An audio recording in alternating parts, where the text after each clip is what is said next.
The following story is taken from the entries of a diary written by lighthouse keeper Thomas Marshall. Although the diary itself is fictitious, the names and basic facts are true and are based on an event that occurred in December 1900, when 3 lighthouse keepers mysteriously disappeared on the island of Island Moor off the coast of Scotland. The Diary of Thomas Marshall, lighthouse keeper, age 28. Wednesday, 12th December, 1900, 10:45 a.m. The sky is heavy and dark gray from horizon to horizon, and a damp mist and drizzle hangs in the air. There is also a constant wind, never abating or taking time to draw breath. It creates a constant rumble around the short, craggy coastline of this island. The atmosphere is eerie, to say the least. We have been here just over a week now, and have settled in well for the most part. It is not such a burden to be stuck here with Donald and James, who seem amicable enough. We each have our duties to keep us busy, which is a disguised blessing, as without them, I think the isolation here would be enough to drive an unoccupied mind quite mad. 1:30 p.m. We have just finished a hearty lunch of soup and bread. As I drink my tea, I am looking out of one of the small windows at the horizon, where the frothy white crests of waves rise and fall. Large raindrops are splattering upon the window pane, and dark clouds loom all around us. The barometer has plummeted to 955 millibars within the last half hour, a record for this lighthouse. We are to set out around the island in the next hour to ensure all is well and secure before the storm sets in. 3:15 p.m. The beginning of the storm is now upon us, and I am well glad to be indoors once again. James and myself walked the perimeter of the island, I one way and him the other, and we were to meet back at the lighthouse. I checked all was well at the east landing. The waves were high and the wind deafening. At one point, I swore I heard a woman scream and glimpsed the flesh of a body between 2 waves, but straining both my eyes and ears, I saw and heard nothing more. On my return walk, the wind literally blew me back to the lighthouse, its mighty force pushing at my back, almost ushering me where it wanted. Once there, I could see no sign of James, and so called his name, but my voice was pathetic against the mighty gusts and was simply carried out to sea. I walked to the west landing, where the sea was ferocious, but there was no sign of James. I headed back up to the remains of the old stone chapel, and upon entering, found both a little shelter from the wind and James, standing in the center of the ruin with his back to me. He only acknowledged me after I had called his name a few times. I asked what he was doing, but he seemed confused and unable to answer. After a short while, he returned to his senses, and we headed back to the lighthouse. Once inside, I lit a fire, quite surprised that Donald had let it go out. Upon rising from the fireplace and looking out of the window, I saw Donald standing totally naked outside, facing toward the sea. After some time and persuasion, I cajoled him back inside. He had no knowledge of why or how he ended up either naked or outside. I can only guess the extreme weather is causing this bizarre behavior. I have heard many tales of sailors and lighthouse keepers going mad during storms, but never put much faith in them. If this be the case, I pray the weather will improve soon. 6:30 p.m. We have just finished our meal. Both James and Donald were strangely quiet, as if not fully present in the moment. I still cannot fathom what has brought on their strange condition. We have had the same food and drink, and I do not seem to be afflicted by this trance-like state they are suffering. The storm appears to be in full force outside, and the constant hum of the wind around the lighthouse is painful to the ears. The barometer reading has fallen even more so, to just below 950 millibars. It has been a strange day, to say the least, and once we have checked the lighthouse light is in order, we have agreed we would all benefit from a warm drink and an early night. 11 p.m. I was abruptly awoken about an hour ago by a thumping on the front door of the lighthouse. I was first down the stairs and met James in the hall. We unlocked and opened the front door, which forcefully blew inwards, pushing us back into the corridor. There was nothing to be seen outside but the blades of grass dancing wildly in the glow of the moonlight. We both swore we had heard loud banging on the door, but there was nothing to be seen, and there were no stray objects around that could have hit the door to cause the sound. We pushed the door closed and secured it with the bolts before returning upstairs. Donald had remained fast asleep in his bed throughout. I am now struggling to return to sleep. Disturbing thoughts and images enter my mind as soon as I close my eyes, and the sound of the wind, waves, and rain is relentless. Thursday, 13th December, 1900. 10 a.m. I was first to arise this morning at around 6 a.m., having not had a very restful night at all. Vivid dreams and sounds plagued me all night. James and I drank our coffee by the fireplace, briefly discussing the night before and waiting for Donald to awake.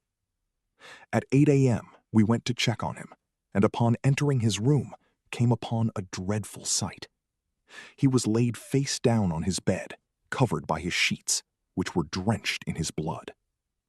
At first, we thought he was dead, as he appeared lifeless, but upon some vigorous shaking, he partially came around. Upon examining his body, we found numerous wounds, as if some plague of rats had been gnawing at him in the night.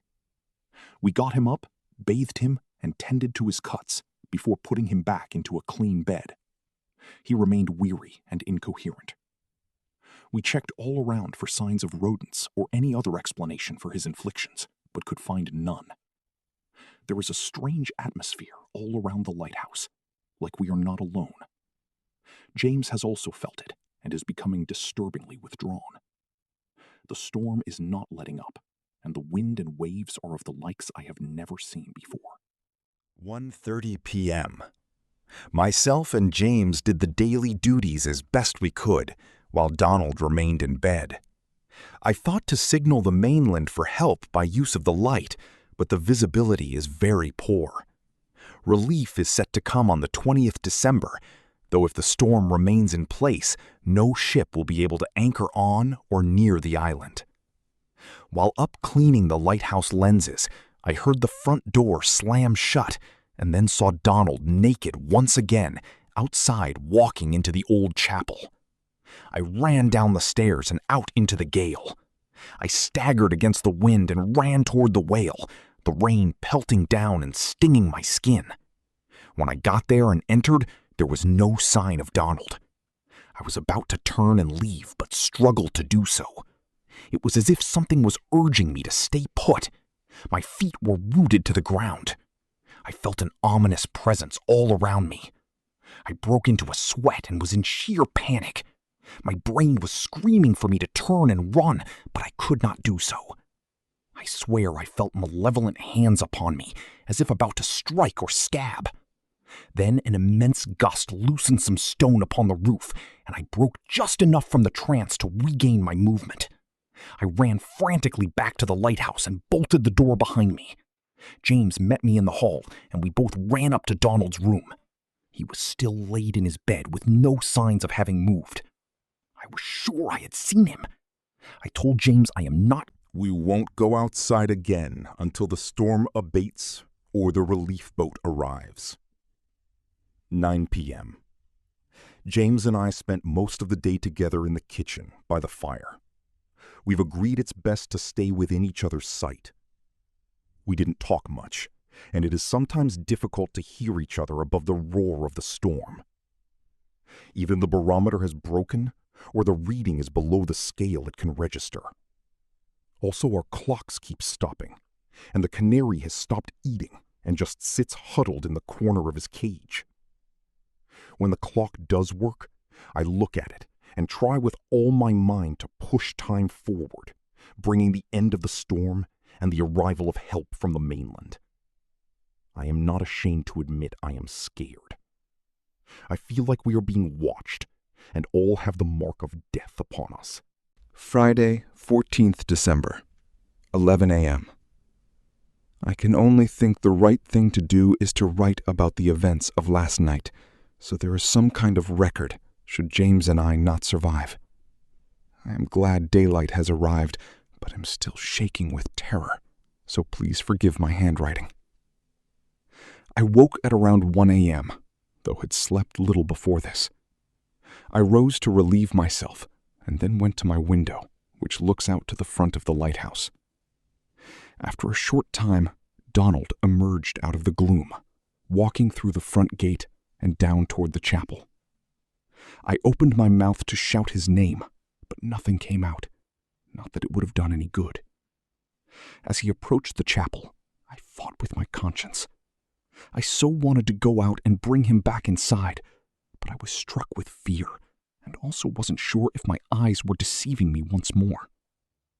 He stopped a short distance outside the ruins of the chapel for just a moment, before a line of the most divine women, bereft of their clothes, emerged one by one from inside the chapel.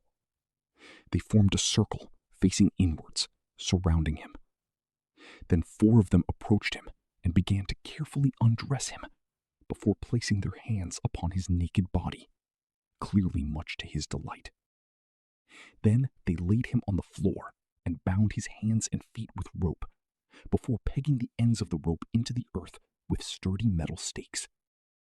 As he lay there powerless, each in turn from the circle that surrounded him came and sat upon him, bucking and writhing violently on his groin, gleefully taking him inside them. At a guess, about 15 of them took their turn before rejoining the circle, until finally a shape emerged from inside the chapel.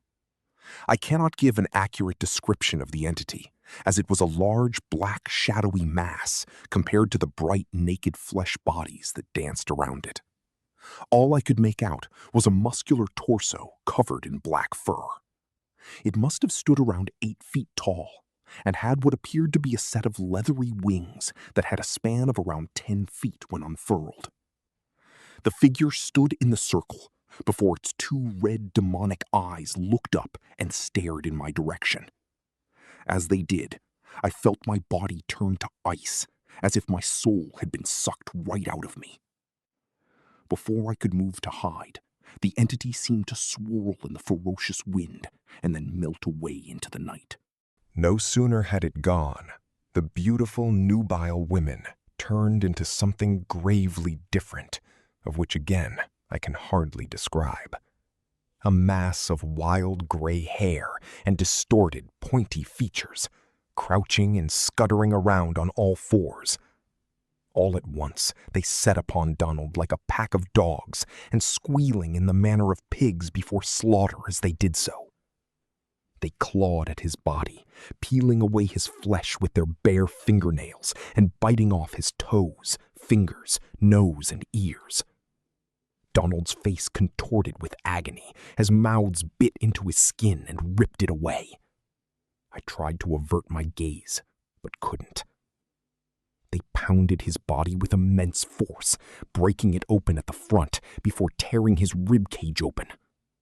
I watched the remains of Donald's mutilated mouth gaping wide open, giving out a scream that I could not hear as they forcefully yanked out his internal organs, rocking his tattered torso from side to side as they pulled and fought over his innards.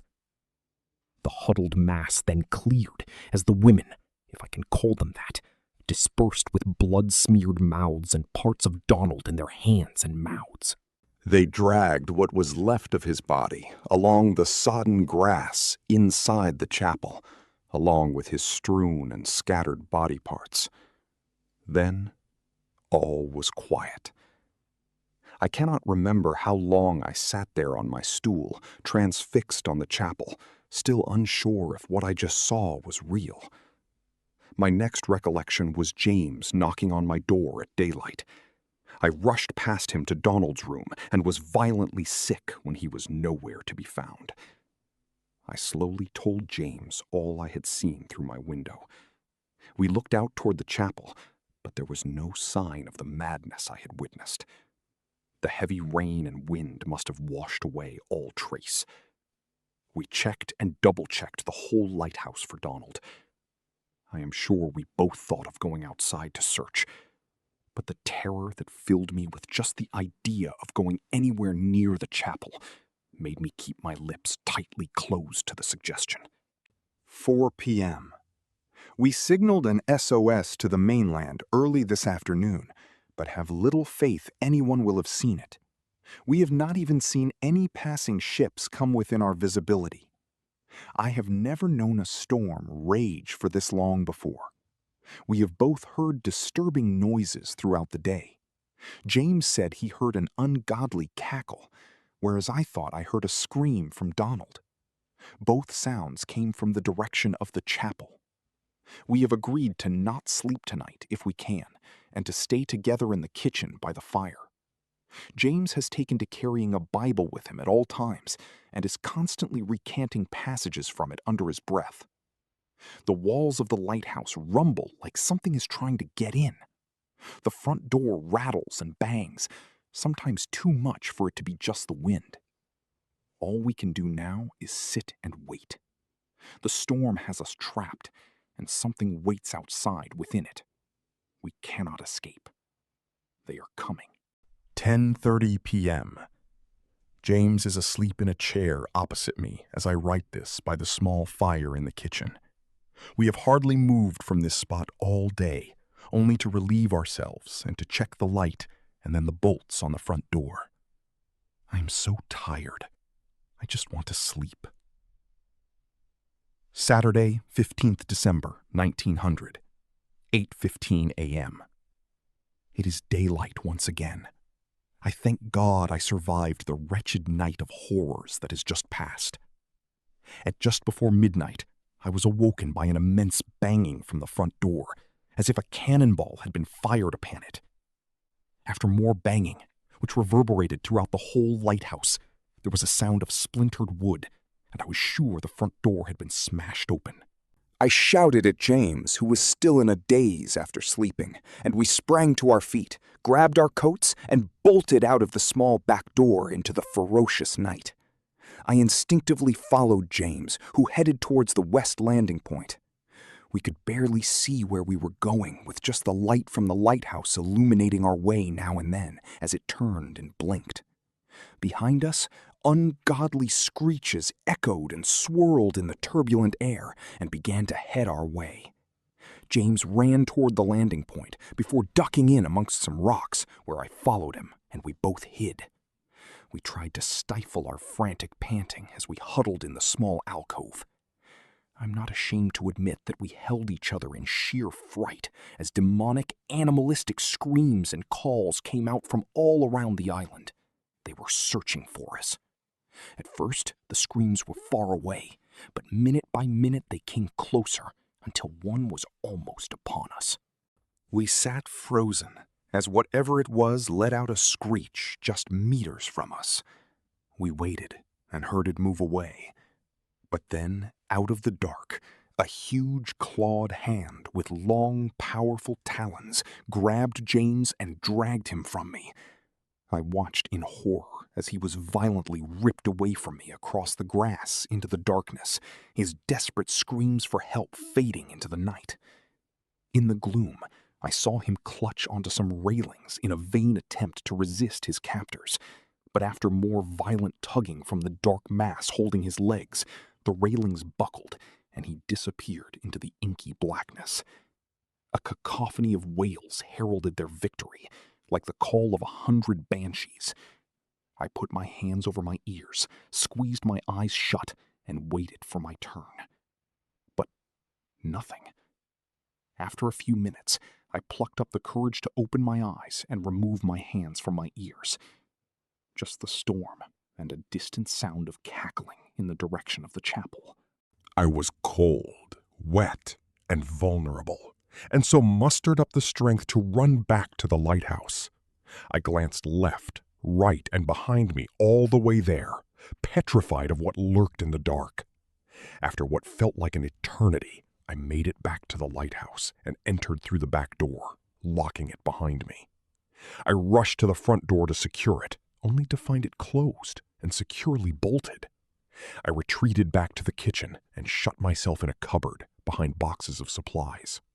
I sat in the cold, damp dark, with only the howl of the wind for company. How was the door still intact? The noises, the screams, the claw. It was all real. I covered myself in some old cloth sacks and eventually fell into some kind of sleep. A shaft of light coming from underneath the cupboard door woke me. Daylight. I groggily pulled myself up to my feet and delicately opened the cupboard door. The storm had calmed a little. A toppled chair lay on the kitchen floor after our sudden exit that night. I crouched in front of the fire and stoked the remains to try to bring it back to life. I wept a little at the thought of what had become of James, and soon possibly myself. If the storm carried on easing, maybe I would be safe, and help would soon be here. A chink of sunlight appeared from behind the clouds, and I opened my diary to write this account of the horrors of the night. 11 a.m. The winds are easing by the hour, and the barometer is back in action. I have been around most of the lighthouse and put everything in order, though the light does not seem to be working. Now the weather is more clement. I feel the evil may have passed, and am inclined to go outside, but still fear what I may find. I will try to eat a good meal first, and then muster the courage for my former colleagues' sakes. 1 p.m. I have decided I must go outside to the old chapel. It is my duty, not only as a keeper of this lighthouse, but also as a friend to James and Donald. I pray to God that I find nothing and return good and well. 4 p.m. I have found the remains of an old rickety rowing boat smashed against the west landing point by the storm. It is the worse for wear, but it floats. I have loaded it with some rations, my diary, and what I could find of the skeletal remains of Donald and James. I am to give them a burial at sea, away from this foul place.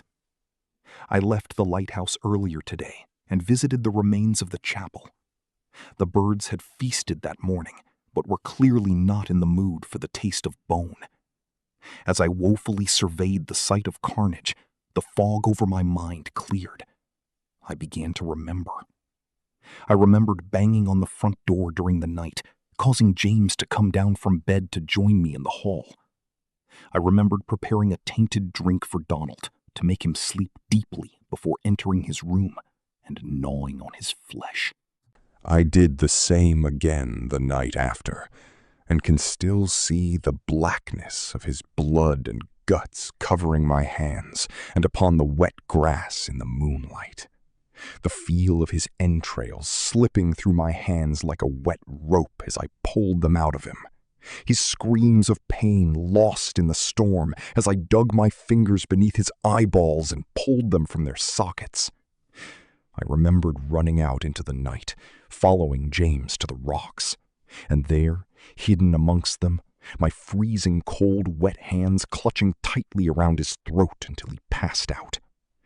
I remembered dragging him along the grass, and then him coming to and grabbing the railings for dear life. I remembered tugging his writhing body back to the chapel, where I pummeled the heavy boulders from the ruins onto his knees, chest, and face, squashing his body to a bloody pulp before tearing it apart, consuming some and scattering the rest around the chapel. And then I fell to my knees and sobbed. What evil, what madness had come upon during that storm? Or was it just me? So I must leave. I cannot be sure what will happen should I stay. The clouds are gathering again, and another storm approaches. I am not going to spend another night here, and am leaving before the sun goes down. I will row northwest, and let God's hand guide me to wherever he sees fit. 8 p.m. I have thrown the remains of James and Donald overboard. God rest their souls. The sea is dead calm, but all along the horizon there are lightning strikes and rumbles of thunder. I row out to sea, but make little progress. By the light of my oil lamp, I see figures in the water.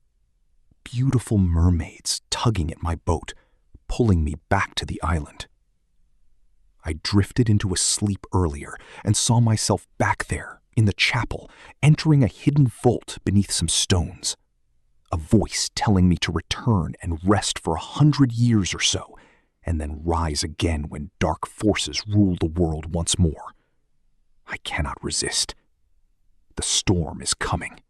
On the 26th December, after days of bad weather, the relief ship Hesperus was finally able to make land at the Flannan lighthouse on the island of Island Moor. There was no trace of any of the 3 lighthouse keepers. The clocks in the lighthouse had stopped. Just one oilskin coat, Donald's, was left on its hook. A chair was left overturned in the kitchen. Iron railings near the west landing had been bent over. There was no record of a storm in the area around the island between 12th–14th December on any official weather report, despite the lighthouse logs recording one. The bodies of Thomas Marshall, Donald MacArthur, and James Ducat were never found.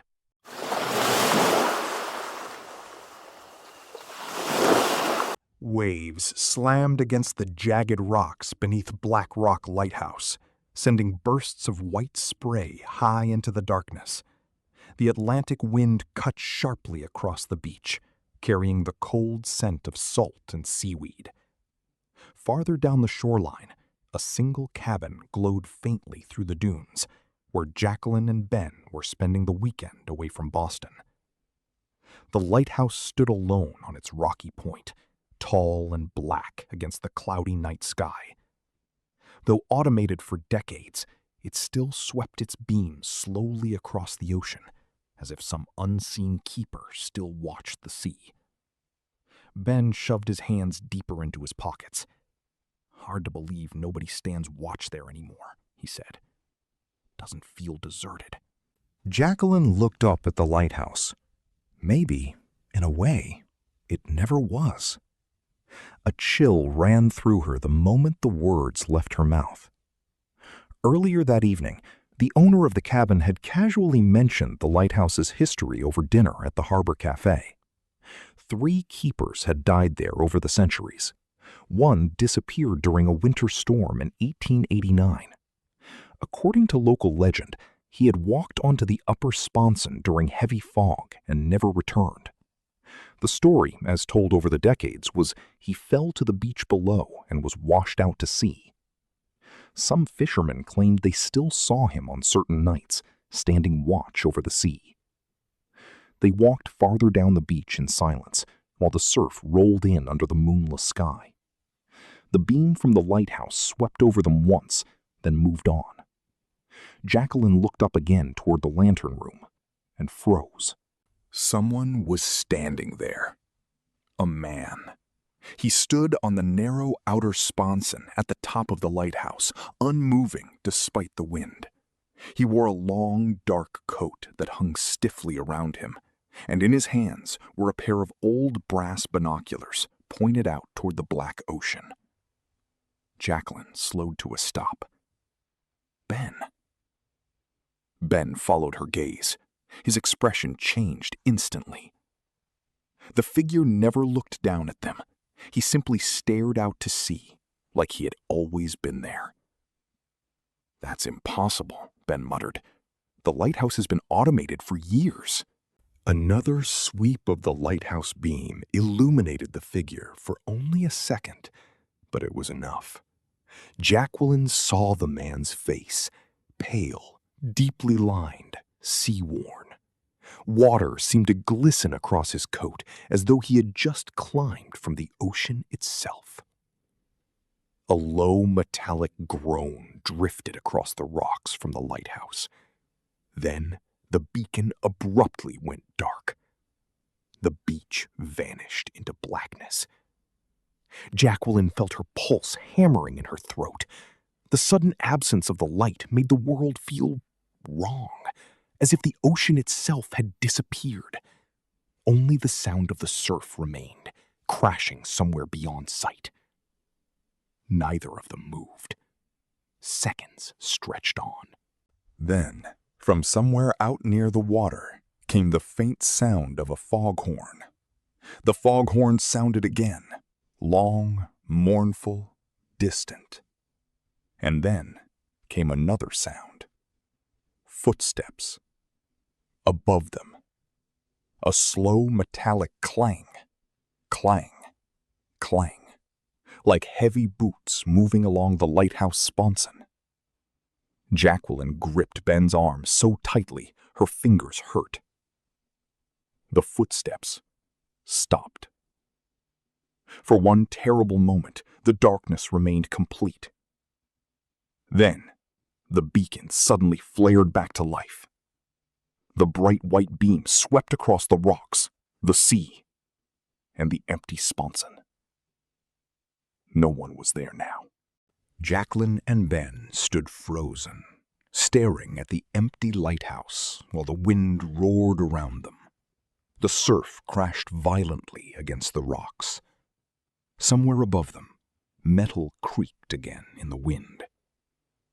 Neither of them spoke. After a long moment, Jacqueline turned toward the distant glow of the cabin. Ben took one last look at the lighthouse as its beams swept dutifully across the turbulent Atlantic. Far out at sea, barely visible between the waves, a single faint light moved slowly through the darkness. Then it vanished. Without another word, they turned and walked quickly back toward the cabin, leaving Black Rock Lighthouse and whatever still stood watch there, alone with the sea. One tragic story that has always fascinated me comes from South Manitou Island Lighthouse, on a small, sleepy island about 45 miles northwest of Traverse City. Between 1866 and 1878, Civil War veteran Aaron Sheridan and his new bride Julia operated the lighthouse. Julia was officially recognized as the lighthouse's assistant keeper in 1871, along with many other women who worked both as keepers and assistant keepers, even today. Over the course of 12 years there, the couple had 6 sons. Then, on March 15, 1878, Aaron, Julia, and their youngest son Robert were returning from the Michigan mainland with the help of a local sailor named Chris Ancherson. The waters were calm until they neared the lighthouse, and the wind went down, and one of the old seas capsized the boat, Ancherson said later. The minutes ticked by as Chris, Aaron, Julia, and little Robert clung to the overturned boat, screaming for help. Baby Robert was the first to go, dying in Julia's arms. Then, Aaron and Julia too slipped beneath the waves. Only Ancherson survived, after 4.5 hours holding on to the slippery hull. The bodies of the family never washed ashore, but their ghosts, according to legend, still haunt the remote lighthouse. Visitors have reported hearing the echo of voices, the sounds of footsteps and other unexplained noises coming from the causeway which connects the boarded-up keeper's residence to the light tower, writes Stamfler. Stamfler herself even visited the lighthouse and spent time slowly climbing the tower and listening for the cries of the Sheridans, without success, she says. The deaths of Julia, Aaron, and Robert isn't the end of the Sheridan family's tragic tale. In 1893, the eldest son Levi, or Fisk as he liked to be called, died during the collapse of the Big 4 railroad bridge near Louisville, Kentucky. George, the next oldest, spent months trying to recover Levi's body, but his brother was never found. George, following in his parents' footsteps, became a lighthouse keeper.